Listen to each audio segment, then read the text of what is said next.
Bom dia a todos. Damos início aqui à nossa Semana Jurídica. Hoje tenho a grata satisfação de receber o professor Flávio Tartucci.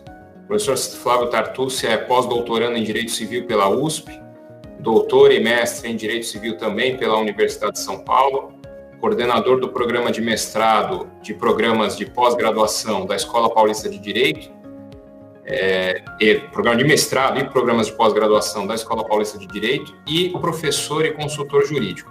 Sobretudo, o professor Tartucci é um grande amigo, já o conheço desde os tempos em que frequentávamos as reuniões da professora Gisele Ironaca, e depois tivemos a grande satisfação de cursar uma disciplina juntos, ele no doutorado, eu no mestrado, lá na Faculdade de Direito da Universidade de São Paulo. Então, professor Tartucci, é uma grata satisfação recebê-lo aqui hoje na abertura da Semana Jurídica.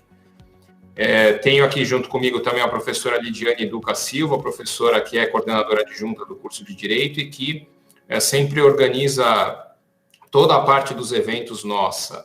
Então, professora Lidiane, também seja bem-vinda e cumprimento, sobretudo, os nossos alunos, os nossos professores que estão também presentes, prestigiando o nosso evento. A Semana Jurídica ela está muito interessante, tem palestrantes de alto renome, é o caso do professor Flávio Tartucci. Então, aproveitem a Semana Jurídica, aproveitem as palestras, serão palestras sobre temas muito relevantes e eu tenho certeza que vocês terão bastante satisfação ao final. Não se esqueçam de preencher o link do formulário que está disponível para vocês no chat aqui do nosso evento e também via QR Code para que obtenham as 5 horas de atividades complementares obrigatórias, horas essas que valerão a cada evento da Semana Jurídica. Então, professor Flávio Tartucci, seja novamente muito bem-vindo. É uma grande honra recebê-lo aqui. O professor Flávio Tartucci vai falar hoje sobre os aspectos polêmicos do direito das sucessões. Professor Flávio, seja bem-vindo, a palavra é sua. Obrigado, professor Fábio. É uma grande honra voltar à FMU, mesmo que seja pelo sistema virtual, à distância, né, nesses tempos tão complicados que vivemos hoje, dessa pandemia, e quero cumprimentar também a Lidiane, a professora Lidiane, pelo convite.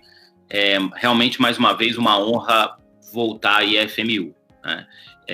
Ano passado estive aí presencialmente, numa palestra no período noturno, e enchemos o Salão Nobre, mas, infelizmente, dessa vez, né, por conta dos vários problemas que estamos enfrentando, não será possível.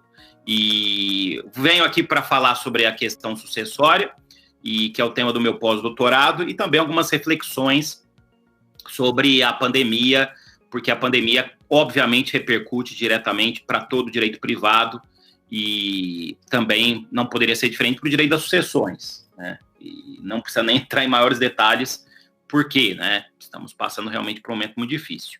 Quero cumprimentar também os professores da FMU, na pessoa do meu amigo, me mandou uma mensagem hoje de manhã, o Rodrigo Cunha Lima Freire, mandar um abraço a todos os professores da faculdade, né, faculdade que é uma referência, tenho vários amigos e também pessoas da família que se formaram em Direito na FMU, e grandes privatistas, né, eu lembro 2 que trabalham diretamente comigo, o professor César Peguini e o professor Maurício Bunazar, que são graduados pela FMU. Então, como eu gosto sempre de dizer, sintam orgulho dessa faculdade onde vocês estudam, porque é uma referência no direito brasileiro e é uma referência também, especialmente no direito privado. O direito privado que, digamos assim, é o motor aqui do nosso estado de São Paulo, né? O estado de São Paulo respira o direito privado, seja na capital, seja no interior, e é impressionante, né? Porque mesmo nesse grave momento de crise econômica que vivemos, muitos setores, especialmente no nosso estado, setores do direito privado, estão até com crescimento aí das suas atividades, né? Então, o direito privado continua pulsando e colocando, digamos assim, o país e o mundo para frente dentro daquilo que é possível nesses tempos de pandemia. Bom, a pandemia, ela, como eu disse, repercutiu diretamente no direito privado. Nós tivemos aí a necessidade de fazer uma lei, né, uma lei da pandemia, que é a Lei 14.010 de 2020, repetindo, Lei 14.010 de 2020. Eu tive a satisfação, a honra de participar da elaboração dessa lei. A Lei 14.010 de 2020 criou um sistema emergencial em matéria de direito privado, né, o regime jurídico emergencial em matéria de direito privado. Então, conhecida essa lei como RJET, né, justamente Regime Jurídico Emergencial, as iniciais, né, em matéria de direito privado. E essa lei, repetindo mais uma vez o número, a Lei 14.010 de 2020, só trouxe um dispositivo a respeito da matéria sucessória, que prevê, o artigo 16, né, prevê lá o afastamento dos prazos para abertura e encerramento dos inventários, né? Então, afasta os prazos do artigo 611 do Código de Processo Civil, para fins de abertura e encerramento de inventário. O dispositivo afasta a aplicação desses prazos até 30 de outubro de 2020. Né? Lembrando que, se o inventário não é aberto ou encerrado em determinado prazo, há uma multa, uma sanção tributária que varia de estado para estado. Então, é o único dispositivo que trata de matéria sucessória, né? Nós tentamos, né, por conta desse momento muito complicado que nós vivemos, incluir mais um dispositivo sobre testamento emergencial, né? O testamento particular de emergência, a possibilidade de se fazer, né, a pessoa em vias, por exemplo, de ser internada, né, por conta da Covid, não só da Covid, mas por conta de uma outra doença, ou em vias de ser entubada, fazer lá um testamento emergencial, né, mas acabou não passando esse dispositivo. Né? Então, esse é um ponto que eu gostaria de deixar bem claro a todos vocês. Nós temos uma lei de emergência em tempos de pandemia, mas essa lei só tem um dispositivo sobre direito das sucessões, né, que é esse artigo que trata dos prazos, é o artigo 16 da Lei 14.010 de 2020. Né? Não temos mais nenhum outro dispositivo. Bom, o direito das sucessões acaba sendo, para vocês alunos de graduação, dentro do direito civil, uma matéria que, por vários fatores, não desperta muito interesse, né? Estou dizendo aí durante a graduação. Porque é uma matéria que é ensinada geralmente no final do curso, né? Quando vocês já estão acostumados, né? Já sabem como funciona a faculdade, né? Então acabam sabendo como ela funciona, não se dedicando como se dedicavam, por exemplo, com as matérias iniciais do curso, né?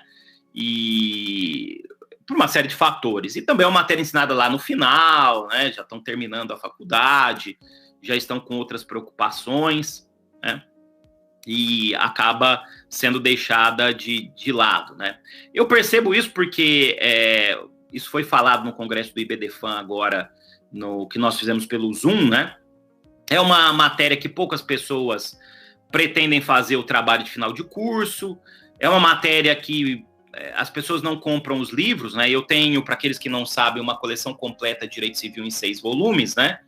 Então, parte geral, volume 1, volume 2, obrigações, 3, contratos, 4, coisas, 5, família e 6, sucessões, né? E o livro de sucessões é geralmente aquele que menos vende, por esses fatores que eu estou dizendo a vocês. Agora, do ponto de vista prático, é uma matéria muito importante, que tem um mercado excelente, né? Porque, claro, a gente tem aí grandes inventários para lidar, né? Inventários imensos, né? E, ultimamente, essa matéria de direito das sucessões, ela tem tido uma interligação muito grande com a área empresarial, porque muitas pessoas estão buscando fazer o tal do planejamento sucessório, né? Tentar regular em vida, né, as questões que seriam somente resolvidas depois do falecimento de alguém, né? Então, nós temos visto muito constituição de holdings familiares, né? Aquilo que se chama de blindagem patrimonial, utilização de empresas, né, para já fazer a divisão de bens. E eu gostaria aqui de lembrar aos senhores que muitos desses atos constitutivos que são feitos na prática são depois discutidos judicialmente. Por quê? E aí entrando propriamente no tema que eu gostaria de tratar com vocês. Porque o direito das sucessões, especialmente a sucessão legítima, tem duas regras de ouro que eu vou comentar aqui com vocês, né? Primeiro, eu gostaria de lembrar, para aqueles que não estudaram o direito das sucessões, que quanto à origem, a sucessão ela pode ser uma sucessão testamentária ou pode ser uma sucessão legítima. A sucessão testamentária, ela decorre de ato de última vontade do morto, que elabora em vida um testamento, né? Já a sucessão legítima, ela também é chamada, essa matéria é tão complicada, né, que eu tenho que explicar alguns termos para vocês. É uma matéria que chega a ter glossário, né? É a sucessão ab intestato, né? A sucessão legítima, em latim, é a sucessão ab intestato. Por quê? Porque é aquela que se dá na falta de testamento, nas hipóteses em que o legislador presume a vontade do morto. Então, ele prevê, o legislador, uma ordem de sucessão que está no Código Civil, no artigo 1829, né, a chamada ordem de vocação hereditária. Então, nós temos essas duas modalidades de sucessão. A sucessão testamentária, que decorre de ato de última vontade, decorre de testamento, né? E temos a sucessão legítima, que decorre da lei, né? E deixando também bem claro que no Brasil alguém pode ser sucessor legítimo e sucessor testamentário ao mesmo tempo, né?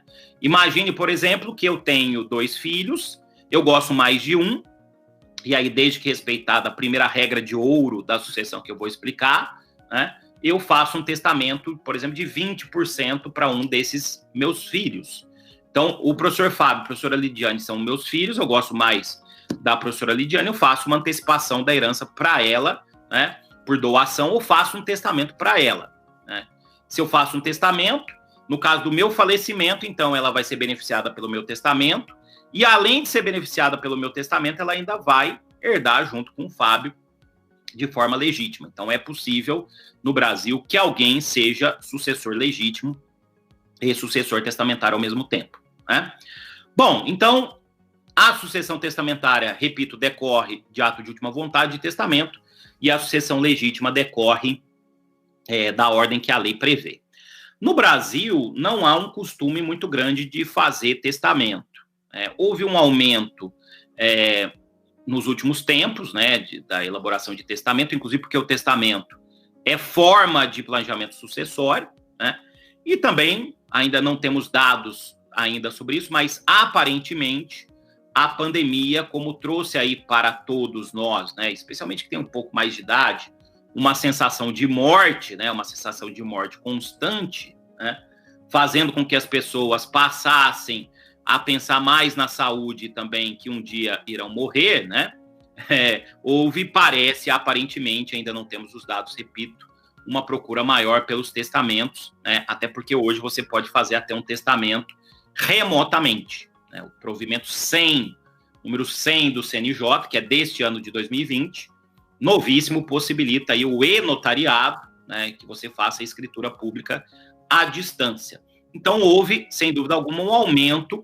Parece, né? Perdão, eu não tenho os dados ainda. Estou dizendo que os colegas dos tabelionatos dizem, né? Parece que houve um aumento nos últimos tempos da elaboração do testamento. Mas o brasileiro não tem muito costume de fazer testamento. Primeiro, porque não tem o que testar, né?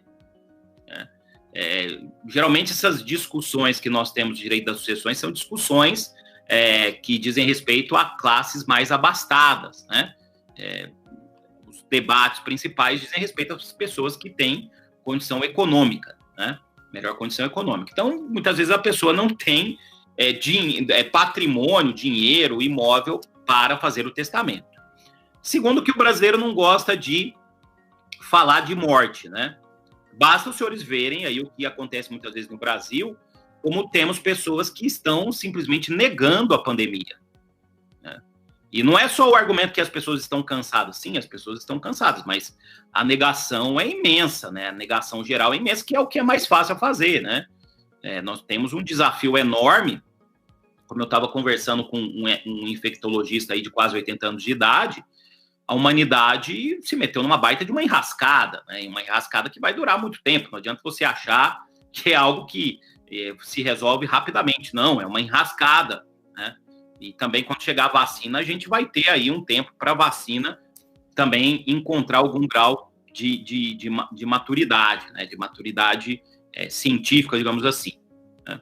Então, o brasileiro não gosta de falar de morte, não é da nossa cultura, né? Em alguns países existe até culto em relação à morte, festa dos mortos, né? Como no México, né? Mas o brasileiro não.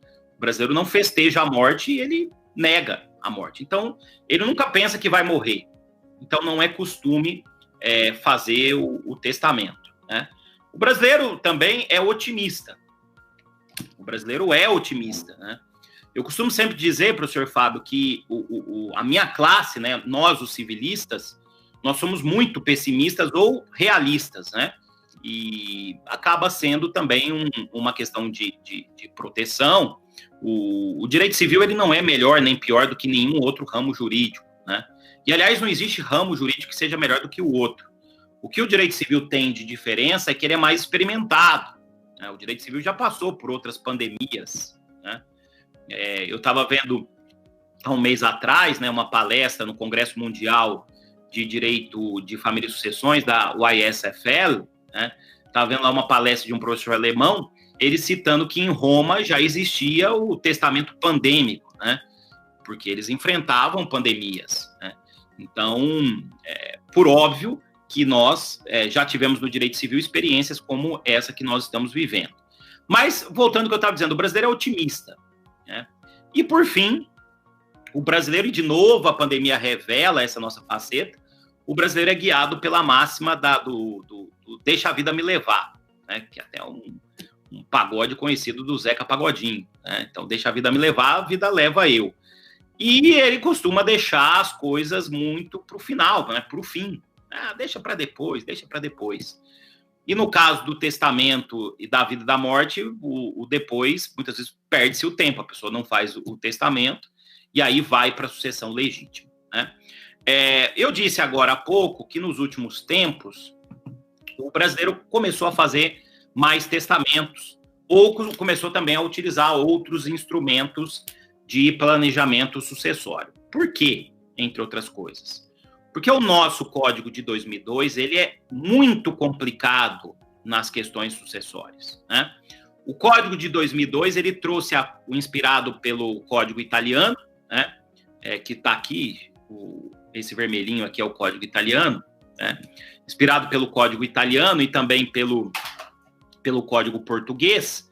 O nosso código trouxe a concorrência sucessória do cônjuge e depois o Supremo Tribunal Federal mandou incluir também o companheiro ao lado do cônjuge, no artigo 1829, trouxe a concorrência do cônjuge em relação aos descendentes e ascendentes, lá no artigo 1829, né?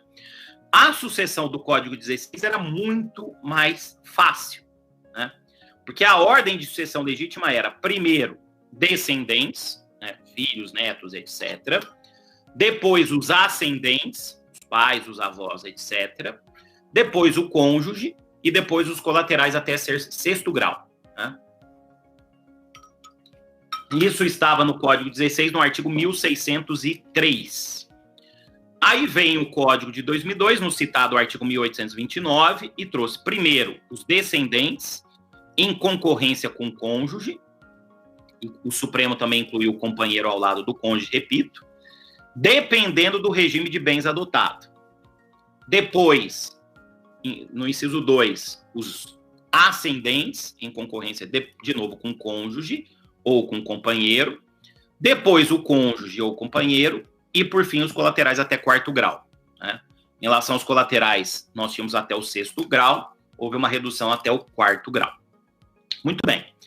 Então, essa passou a ser a ordem de sucessão legítima, que é bem complicada, tem que verificar o regime de bens, no caso de concorrência dos descendentes com o cônjuge, né? O código originalmente tinha uma regra específica com o companheiro, e aí houve um debate, repito, o Supremo Tribunal Federal reconheceu que o artigo específico do companheiro seria inconstitucional, né? E aí retira-se o companheiro do 1790, coloca-se no 1829, quer dizer, tudo muito complicado, né? Muito complicado. E, aliás, eu tenho uma crítica, porque vocês pegam os livros de sucessões, eles eram livros simples, ficaram livros enormes, né? Com até fórmulas matemáticas para explicar as coisas. Isso, na verdade, é bom para nós, né? Isso é bom para advogado, isso é bom para a classe jurídica, né? Eu que atuo com pareceres, é bom para atuar com pareceres, né? Mas para a sociedade, como ficou tudo muito confuso, não é algo muito bom. E por isso que, muitas vezes, as pessoas estão procurando utilizar outros mecanismos, né? Para planejar a sucessão, como é o caso do testamento e como é o caso também de outros mecanismos que eu disse aqui, holding, constituição de holding, né? Constituição de sociedades, ou fazer lá um trust, que é um mecanismo que existe no direito americano, entre outros artifícios. Aliás, se vocês quiserem ler sobre esse tema, sobre planejamento sucessório, existe uma obra coletiva muito boa, da qual eu tenho a honra de participar, da professora Daniele Chaves Teixeira, né? Esse livro é da editora Fórum, e o nome do livro é Arquitetura do Planejamento Sucessório. Né? Repetindo, um livro para aqueles que queiram fazer o trabalho de final de curso sobre esse assunto, Arquitetura do Planejamento Sucessório. A professora Daniele Chaves Teixeira.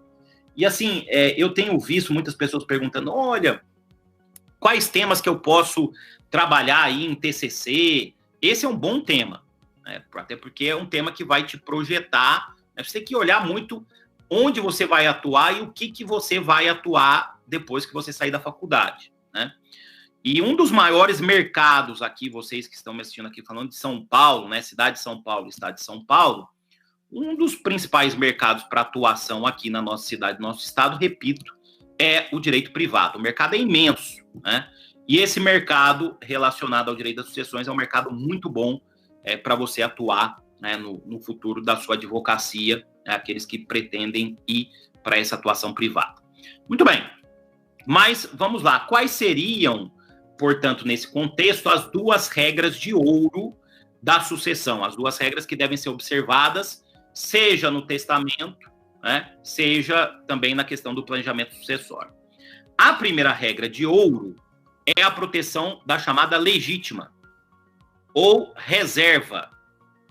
O que seria a legítima ou a reserva? Legítima ou reserva é a cota dos herdeiros necessários. É a cota dos herdeiros que tem uma proteção especial pelo nosso direito das sucessões, né? Por questão de ordem pública. E quais são esses herdeiros? Antes disso, qual é essa cota? Essa cota, no Brasil, ela é fixa, diferente de outros países, né, mesmo da Europa, mesmo da América Latina, que tem a chamada legítima variável, né, cito aí Portugal, cito Itália, cito Peru, cito Chile, né, existe legítima variável ou variada. No Brasil, essa cota equivale a 50% do patrimônio do autor da herança, 50%.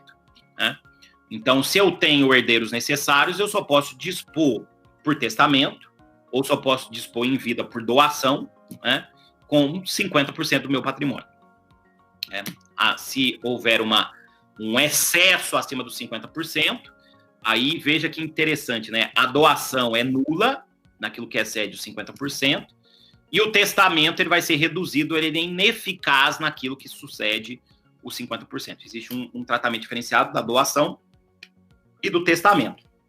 E aí caberá a redução da doação, né? Porque ela é nula naquilo que excede 50%, e a redução no testamento, porque ele é ineficaz naquilo que excede os 50%. Né? Bom, então, em havendo herdeiros necessários, a pessoa só pode testar em 50%, só pode doar em 50%. Quem são os herdeiros necessários?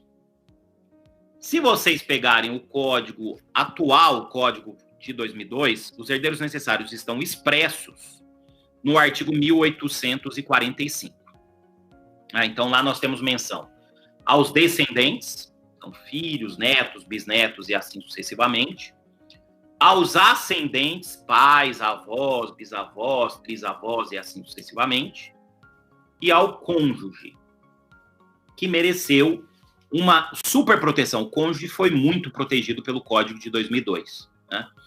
Eu gosto muito de um autor do Rio de Janeiro chamado Luiz Paulo Vieira de Carvalho, que ele diz que o cônjuge é a grande estrela sucessória. E ele tem razão. O cônjuge teve realmente uma proteção. Lembra que eu falei aqui que o cônjuge concorre com os descendentes e com os ascendentes, né? E foi tratado como herdeiro necessário, como ele não era no Código Civil de 1916, né? Então, na lei, nós temos os descendentes, os ascendentes e o cônjuge como herdeiros necessários, né? E com a decisão do Supremo Tribunal Federal, decisão muito importante, né, que essa decisão do Supremo está publicada no informativo 864 do Tribunal, né? Então, publicado no informativo 864 do Tribunal, o Supremo Tribunal Federal reconheceu a inconstitucionalidade do artigo 1790, repetindo, né, que tratava da sucessão do companheiro, e mandou incluir o companheiro ao lado do cônjuge lá no artigo 1829. Essa decisão acabou adotando a tese, digamos assim, ou as teses que na doutrina eram desenvolvidas pelo professor Zeno Veloso, do Pará, e pela professora Giselda Hironaka, aqui de São Paulo, né? Professora da USP, que foi minha orientadora de doutorado, que o professor Fábio mencionou no começo da minha apresentação, né? Então, o Supremo Tribunal Federal adotou a teoria desses grandes autores, né? Vejam, eu quero dizer para vocês o seguinte sobre essa decisão. Na minha opinião, o 1790 não era inconstitucional por inteiro. Eu só via inconstitucionalidade no inciso 3 do artigo 1790, tá? Então, eu, particularmente, eu não concordo com a decisão do Supremo na sua integralidade. Mas eu quero ensinar para vocês como é que um jurista se posiciona num caso como esse, na minha opinião. Especialmente um jurista do direito civil. Não é porque eu não concorde com essa decisão do Supremo, ou não concorde com outra decisão, qualquer que seja, que eu vou tentar argumentar para destruir o tribunal. Não é assim que um jurista se posiciona. Destruir, desqualificar, dizer que está tudo errado, que não presta, que tem corrupção. Não é assim que se posiciona juridicamente. O que o jurista tem que procurar fazer, ainda mais um civilista, cuja principal função é resolver o problema das pessoas, é pegar a decisão do Supremo, ler a decisão, tentar interpretá-la para resolver os problemas no caso concreto. Então, não obstante esse julgado do Supremo, eu, do ponto de vista jurídico, acato a decisão e procuro interpretá-la. O Supremo, nessa decisão, não disse expressamente, depois nós tivemos embargos de declaração, inclusive opostos pelo IBDFAM e pela ADEFAS, né, dois institutos de família e sucessões do Brasil. Eu, aliás, sou presidente do IBDFAM aqui em São Paulo e diretor do IBDFAM Nacional, para que o Supremo dissesse se o companheiro é ou não herdeiro necessário. E aí o ministro Barroso, que foi o relator, acabou saindo pela tangente por uma questão processual e não disse isso expressamente. Mas eu sigo a corrente doutrinária e me parece que é o que está prevalecendo no STJ, que o companheiro passou a ser herdeiro necessário. Porque se ele é incluído ao lado do cônjuge, no 1829, inciso 1, onde só tem herdeiro necessário, se ele é incluído no 1829, inciso 2, onde só tem herdeiro necessário, e se ele é incluído no 1829, 3, onde só tem herdeiro necessário, lá está o cônjuge sozinho, claramente ele é herdeiro necessário, apesar de não estar no artigo 1845. Então, eu sou partidário da tese de que houve uma equalização sucessória. Eu não acho que tenha sido uma equalização total, mas acho que houve uma equalização sucessória entre casamento e união estável, que é o entendimento, citando aqui da professora Giselda Hironaka, e também no meu querido coautor do Código Civil comentado, ele que comenta essa parte, pode estar aqui atrás, né, tá aqui, né, o professor José Fernando Simão, né? Então, eu tenho essa interpretação. E eu quero até dizer para vocês, se fosse para eu ser o legislador, e a gente colocou isso lá no projeto de reforma das sucessões do IBDFAM, que foi proposto pela senadora Soraya, na minha opinião, o cônjuge não deveria ser herdeiro necessário, e nem o companheiro. Os herdeiros necessários deveriam ser só os descendentes, porque os descendentes, como herdeiros necessários, atendem à continuidade da herança, e os ascendentes por uma questão de solidariedade, né? Porque os ascendentes te deixaram aí em condições para seguir com a vida, né? Então, quero que vocês entendam. Uma coisa, pelo Estado Democrático de Direito, é pensar qual é a sua opinião para mudar a lei, o que eu tenho tentado fazer, né? Bom, minha opinião é essa. Aí nós vamos, dentro da democracia, propor isso para um deputado, um senador, e ele vai tentar, dentro da democracia, alterar o dispositivo. Outra coisa é interpretar também, dentro da democracia, a decisão do Supremo e respeitar sempre as instituições que formam a estrutura do Estado Democrático de Direito. Até porque, se o Estado Democrático de Direito ruir, vocês todos vão ter que procurar outra coisa para fazer, e eu, inclusive, né? Porque nós temos sempre que tutelar e proteger o Estado Democrático de Direito. Bom, uma outra questão. Então, em resumo, hoje no sistema jurídico tem prevalecido, na minha interpretação, a tese de que, além de descendentes, ascendentes e cônjuge, o companheiro também é herdeiro necessário e, portanto, tem a proteção da legítima. Bom, a cota da legítima, dos 50%. Esse é um tema que é impressionante como a humanidade ela repete, né, a sua conduta. Início de século é comum que tenhamos teses liberais, ou vou dizer teses libertárias, né? Teses individualistas. Foi assim no início do século passado, nós estamos repetindo. Como foi comum no início do século passado ter uma pandemia, com uma diferença de alguns anos, estamos tendo uma pandemia de novo no início desse século. Só espero que paremos por aí. Porque se o início do século XX se repetir, né, os 50 primeiros anos, se repetir no início do século XXI, nós estamos numa enrascada muito maior, né? Bom, mas isso foi debatido quando da elaboração do Código de 16 e voltou a ser debatido agora novamente. A eventual exclusão da legítima. Acabar com a legítima. Ou seja, a pessoa pode dispor livremente do seu patrimônio. Seria viável isso? Ou reduzir a legítima para 25%, por exemplo? Esse é o tema que eu estou pesquisando agora para o pós-doutorado. E até agora, vejam, eu comecei a minha pesquisa no momento realmente em que as teses libertárias estavam com muita força, né? Ano passado foi o ano da Lei da Liberdade Econômica. Até que veio a pandemia. E como vocês podem estar observando, né? Em tempos pandêmicos, as teses liberais ou libertárias, vou falar libertárias, tá? Elas perdem um pouco de força. Ganham força teses de intervenção, né? E lembrando que a norma que prevê a proteção da legítima é uma norma intervencionista. E nesse momento eu ainda não encontrei eventual fundamento social ou jurídico para excluir a legítima, ou até para diminuir a legítima. Eu tenho buscado essa argumentação, inclusive no direito comparado, mas não encontrei nesse momento.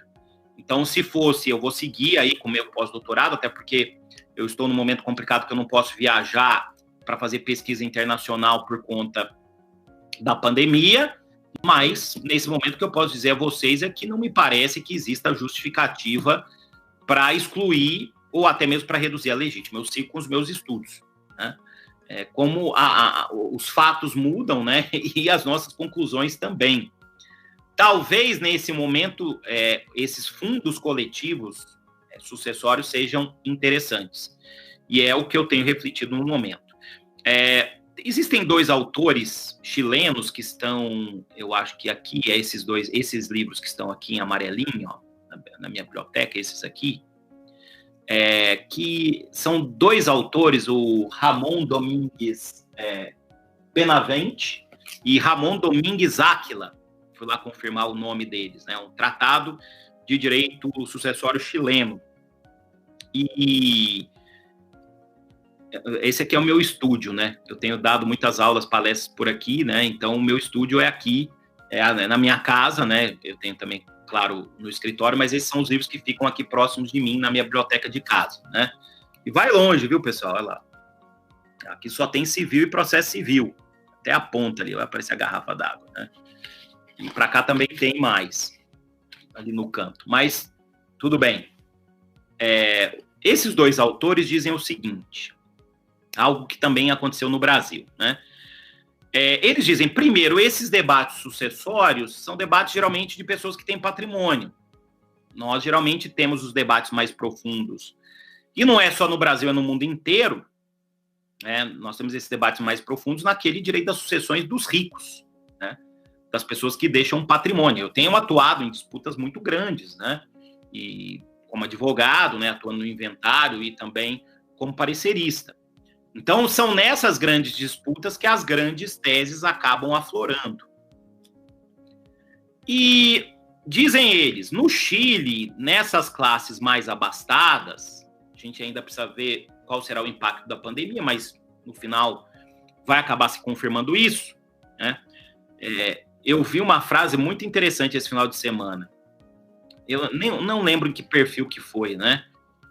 Uma frase dizendo assim, nós não estamos todos no mesmo barco com a pandemia, nós estamos no mesmo mar. Só que tem gente que está em canoa furada, tem gente que está em barquinho, tem gente que está preso no pneu e tem gente que está de iate.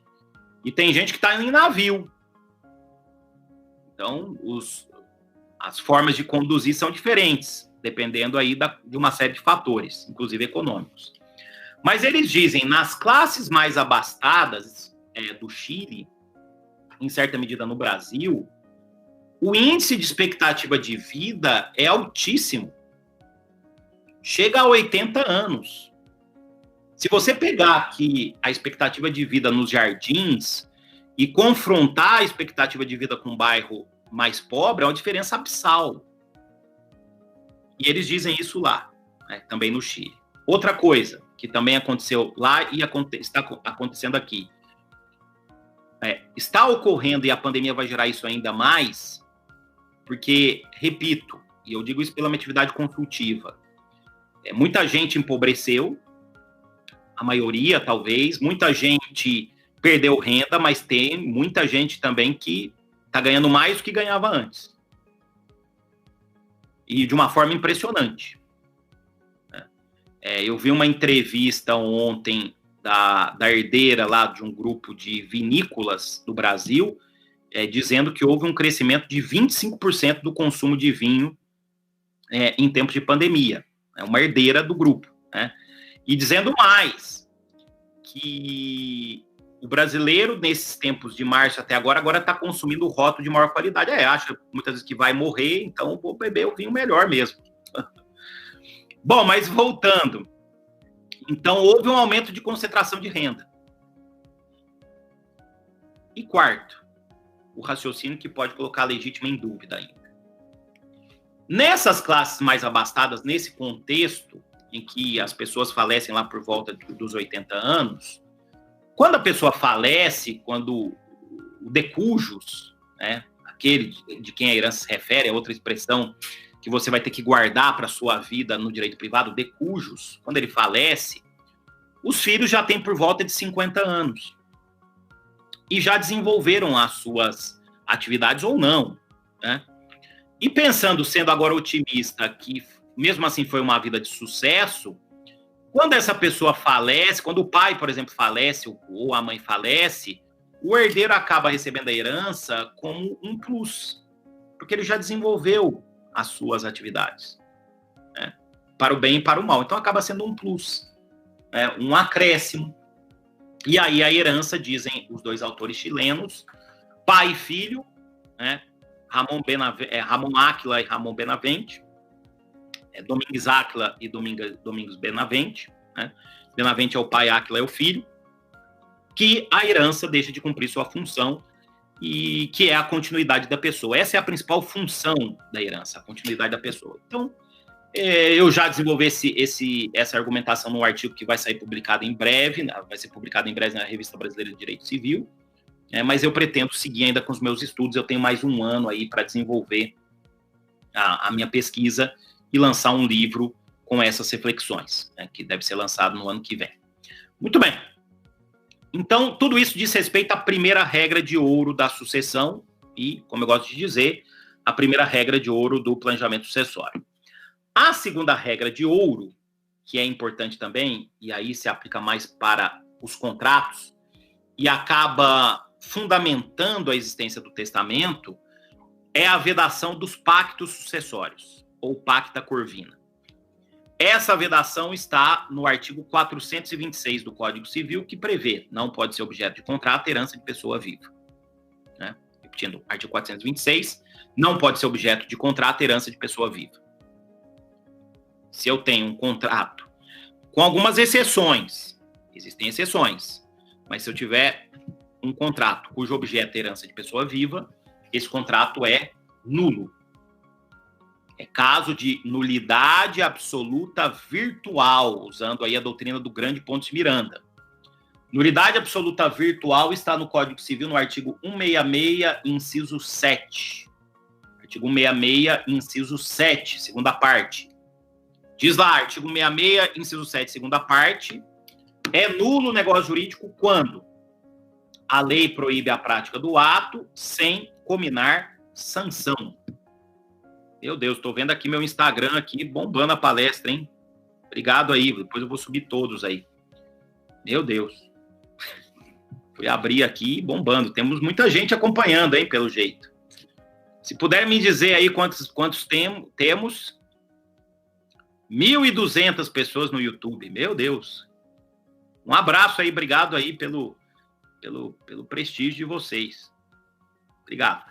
Mas voltando, então, o que eu estava dizendo para vocês é a nulidade absoluta virtual. A lei proíbe a prática do ato sem cominar sanção. Não pode ser objeto de contrato herança de pessoa viva. E aí existe esse problema. Um dos casos que eu estou de parecer foi justamente de uma holding familiar, né, isso se disseminou no Brasil, né?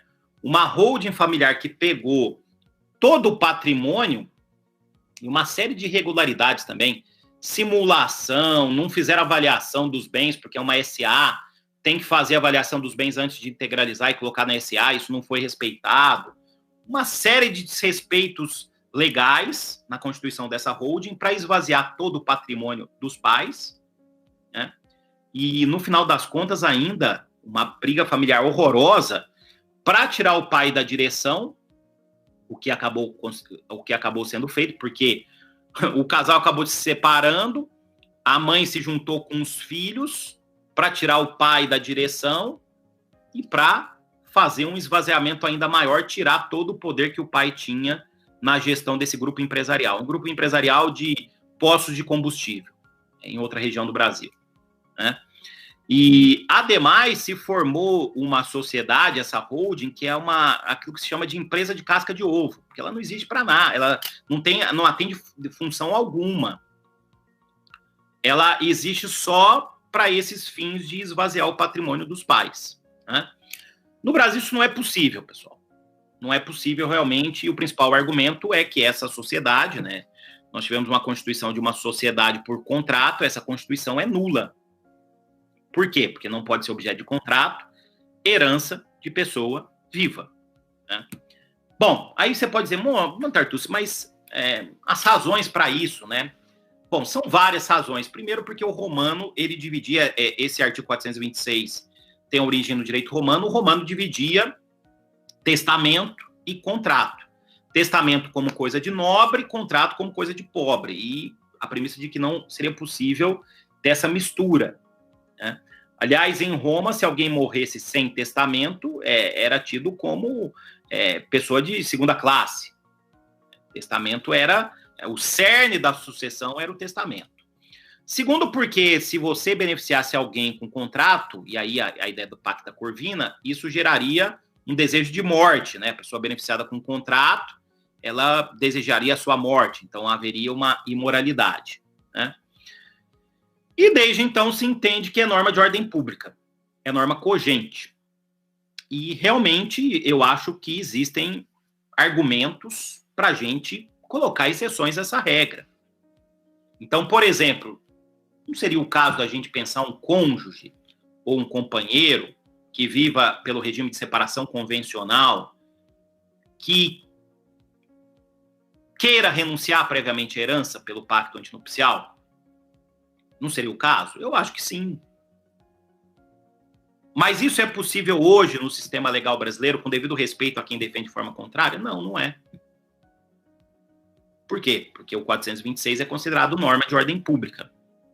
Para que isso seja possível, como aconteceu em Portugal há um dispositivo prevendo que, em se tratando de casamento por separação de bens, é possível que o cônjuge renuncie previamente à herança. No Brasil isso não é possível, porque a renúncia é só depois que a pessoa faleceu, e tem uma série de formalidades, né?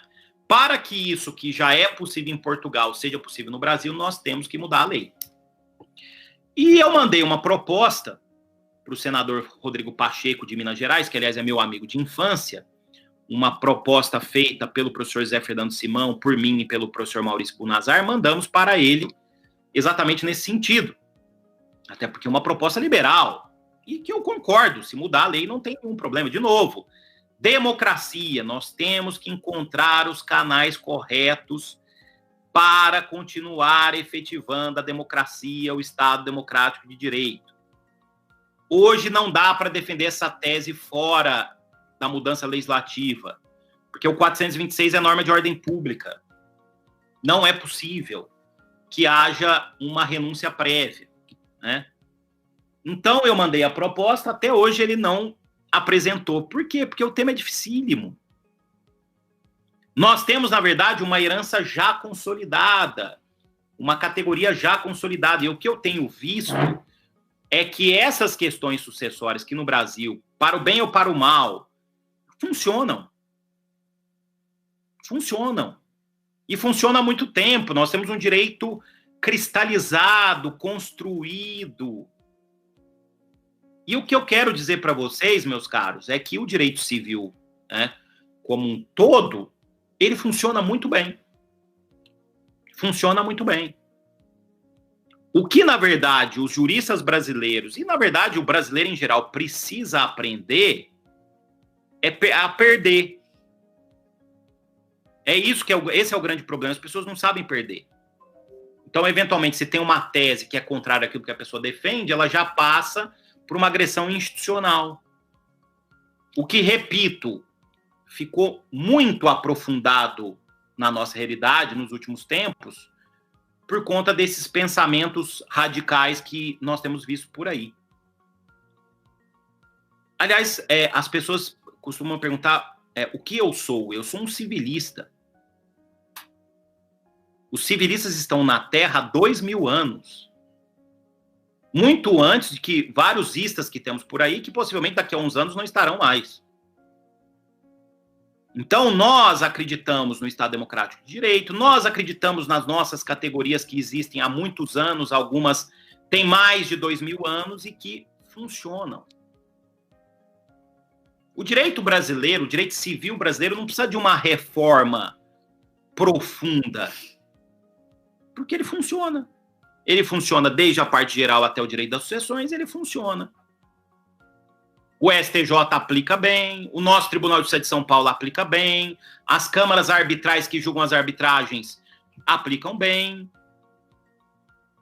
Então é uma questão de reflexão. Talvez, realmente, nós, aumentando a liberdade, e eu concordo com esse aumento de liberdade, seja o caso da gente colocar uma previsão, como aconteceu em Portugal, uma exceção no artigo 426 do Código Civil, no sentido de que o cônjuge e também o companheiro, se quiser, previamente, se casando pelo regime de separação convencional de bens, aquele por pacto antinupcial, possa renunciar previamente à herança. Até porque hoje, pelo que está na lei brasileira, e esse é um dos problemas, porque isso é muito criticado, se alguém é casado pelo regime, ou vive união estável, pelo regime de separação convencional, lembrando, separação convencional é aquele regime que nada se comunica em vida. Se o outro cônjuge falece, deixando descendentes, o cônjuge sobrevivente irá, sim, pelo 1829, inciso 1, E pelo entendimento que foi sacramentado na segunda sessão do STJ, esse cônjuge casado pelo regime de separação convencional concorre, sim, com os descendentes. E aí vem aquela premissa, pô, mas escolheu a separação convencional, vai concorrer? Sim, vai concorrer, porque meação é meação, herança é herança. Meação, regime patrimonial, é feito para gerar efeitos com a pessoa viva. E a sucessão existe para gerar efeitos depois que a pessoa faleceu. Isso foi muito debatido no âmbito do STJ, mas é a posição que prevalece hoje. Talvez precisemos realmente de mudança legislativa nesse ponto e trazer a viabilidade jurídica da renúncia prévia a renúncia prévia à herança ou à concorrência sucessória por pacto antinupcial ou por contrato de namoro feito, contrato de namoro não, contrato de união estável, falha minha, eu sou contra a validade do contrato de namoro, o contrato de união estável feito por escritura pública. Então, talvez a gente precise realmente da lei. Agora, isso tem que ser feito do ponto de vista legislativo, dentro do jogo democrático, pelo Congresso Nacional. Né? Bom, meus caros, é isso. Então, 1 hora aqui praticamente de exposição. Quero agradecer mais uma vez o convite que me foi feito pela direção da FMU. É uma grande honra, uma grande alegria, dentro das nossas possibilidades, voltar a falar para vocês. Obrigado aí pela grande presença. Obrigado, Fábio. Obrigado, Lidiane, professores. E estou aí à disposição para perguntas. Obrigado. Professor Flávio Tartucci, muito obrigado aqui pela brilhante exposição, como sempre, trazendo as principais questões envolvendo os temas que são tratados, no caso hoje o direito das sucessões, e um aspecto que realmente foi colocado, que é muito importante, é a necessidade de respeito ao Estado democrático de direito. Não é porque nós não concordamos com alguma posição, com alguma postura, que de repente as instituições não servem mais, que é tudo descartável e que realmente nós temos que sair fechando tudo. Eu, na área do direito constitucional, que o diga, o STF vem sendo muito atacado por conta disso, e não é porque de repente você discorda de alguma posição do Supremo Tribunal Federal que a instituição não presta mais. Não é dessa forma que nós agimos. Não é isso, tudo. Perfeito, Fábio. Então, só um detalhe, Fábio. Eu tenho uma tia lá em Minas que não sabe nada de direito e ataca todo dia. É uma coisa impressionante. E aí, como é que a gente vai debater juridicamente as questões? Ela nunca entrou numa sala de direito. Vocês devem ter essas tias também, né? Então, o que adianta a gente fazer faculdade de direito, estudar depois, se vem alguém que não tem nenhum conhecimento, quer saber mais do que a gente, né? E vocês devem estar sofrendo, os alunos também, né, com isso.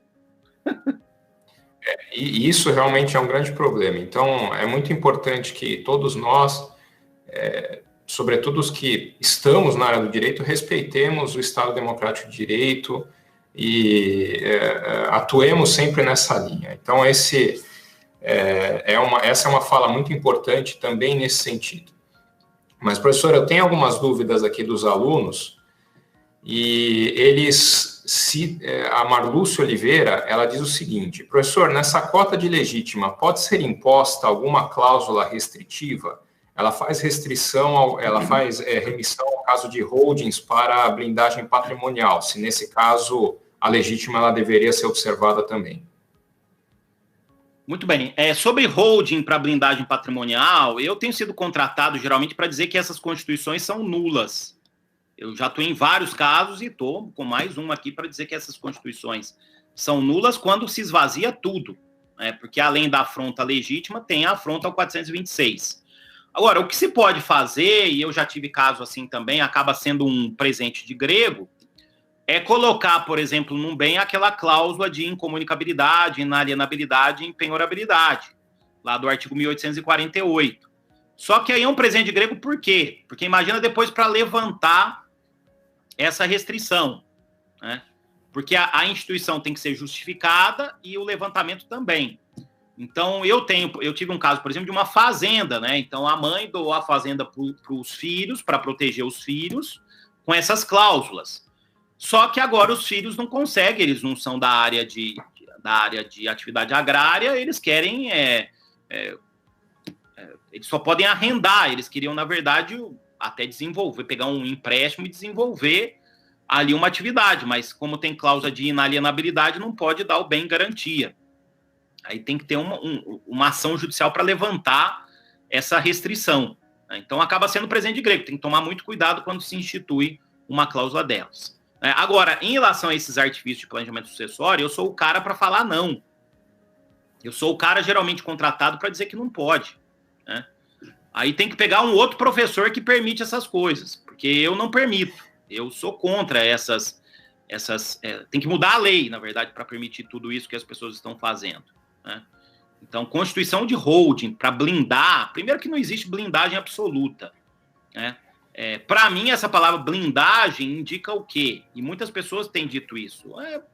Parece que é fraude, né? E não tem como ter uma blindagem absoluta, né? Sempre vai ter um fuzil um fuzil jurídico para furar a blindagem. Bem, professor, obrigado. Tem mais uma dúvida aqui. O aluno ele pergunta o seguinte: para inventário judicial não deve haver discussão, porque o juiz determina a dilação. Mas como ficarão os inventários extrajudiciais? A lei federal afasta essa penalidade prevista na lei estadual? Sim, afastamento dessa penalidade é para qualquer hipótese, para inventário extrajudicial também. Tá, essa da lei 14.010 é para qualquer inventário, Fábio, desculpa. Tá. E a aluna Sônia Chakmakian pergunta o seguinte: seria o caso de... no caso ela fala assim, imposto sobre grandes fortunas aplicado à sucessão. Talvez seja o caso aqui de... O que ela quer dizer é se há alguma possibilidade de aumento do imposto sobre transmissão causa-mortes. Se seria o caso nesse sentido. O que eu acho de imposto de grande fortuna? Qual a minha opinião? Mudar, instituir isso no Brasil? Talvez ligado aqui à sucessão. É isso que ela pergunta. A pergunta é mais de constitucional do que civil, mas vamos lá. Sobre imposto de grandes fortunas. Primeiro, o que vai ser grande fortuna? Porque grande fortuna é sempre o que o outro ganha mais que você. Quem ganha 10, quem tem um patrimônio de 10 vai falar que é 100. Quem tem 100 vai falar que é 1 bilhão. O que é grande fortuna? Qual que vai ser o parâmetro? E outra coisa, tem que... tem um problema também, né? As pessoas que têm dinheiro vão embora do Brasil. Isso já aconteceu em vários outros países. Então, achar um equilíbrio disso é complicado. Então, por exemplo, vamos imaginar alguém que tem um patrimônio de 30 milhões, vem uma instituição de um imposto a partir de 10, a pessoa vai embora do Brasil, leva tudo embora. Vende tudo que tem aqui e cai fora.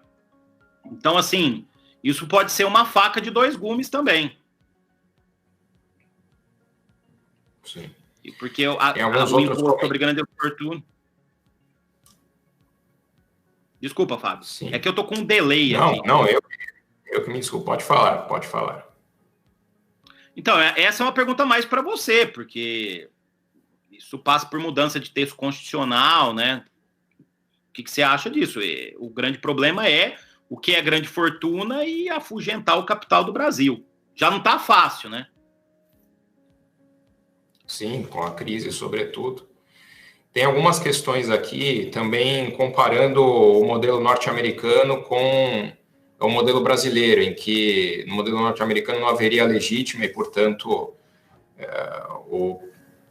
você poderia testar tudo e instituir. Há algum aspecto nesse sentido que justifique a legítima aqui no Brasil e justifique também o modelo norte-americano? Quais são essas diferenças que subsidiam esse tratamento diverso que os dois sistemas enfrentam no que diz respeito às sucessões? O nosso sistema, como toda a América Latina, é civil law, é sistema romano-germânico. Nós temos uma tradição já construída de centenas de anos nesse sistema. Não é possível virar a chave de um sistema que funciona, já está cristalizado, e partir para um sistema da common law, como alguns desejam. Nós não temos tradição nesse sistema. Nosso sistema tem uma outra tradição.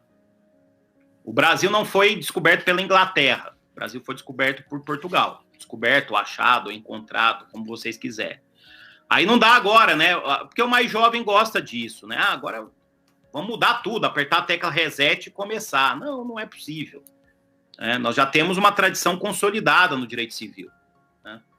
Porque imagina, né? Hoje o pessoal gosta dos Estados Unidos, daqui 30 anos pode ser de outro país. Né? O império pode ser outro país. Então aí a gente vai fazer a opção agora pelo direito americano, daqui 30 anos do outro país que vai ter o império. Aí depois de 30 anos a gente, sabe, ficar copiando quando a gente já tem um direito que é nosso, já construído, que funciona muito bem. Não sei para que mudar, já funciona. Para que a gente vai mudar para um sistema de um outro império ou de alguém que tem a dominância? Pode mudar essa dominância. É só ver os países que foram império no passado, né? Como está a Grécia hoje, como está o Egito hoje, como está Portugal hoje, como está a Itália hoje. O Império Romano durou 2000 anos. E entre o império que durou 2000 anos e o outro que nem sei se é império ou se durou, ou se tem não sei quantos anos, eu prefiro ficar com o que durou 2000 anos, que funciona.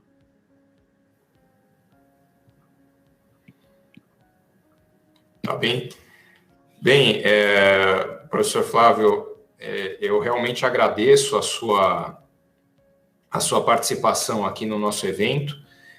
Foi uma abertura de semana jurídica muito importante, muito interessante, tratando de temas bastante relevantes, e só espero realmente que aquela sua fala também a respeito da pandemia, de que nós estamos talvez repetindo o início do século XX, agora no início do século XXI, de fato não se concretize, porque se a pandemia já veio e está igual, e o autoritarismo em alguns aspectos também é algo que nós vemos que vem crescendo, que isso não gere os eventos catastróficos que aconteceram lá no início do século XX e que tantas consequências deletérias trouxeram para a humanidade. Então, realmente agradeço a sua fala, agradeço a sua palestra, foi uma grande satisfação recebê-lo aqui. Agradeço ao nosso público, agradeço aos alunos, aos professores que assistiram e gostaria de convidá-los para a palestra das 17 horas também da Semana Jurídica com o professor Antônio Carlos Morato. O professor Morato tratará sobre o direito do autor na sociedade da informação. Obrigado, professora Lidiane. Grande obrigado, Morato. Professor Tartucci. O Morato estará aí à tarde. Querido amigo. Então, foi uma... Pode falar, professor. Não, grande amigo, Morato. Um abraço aqui para o professor Morato. Então, obrigado, muito obrigado pela aceitação do convite. Estamos sempre à disposição. Obrigado a todos os alunos e professores. Obrigado, Fábio. Obrigado, Lidiane. Uma honra.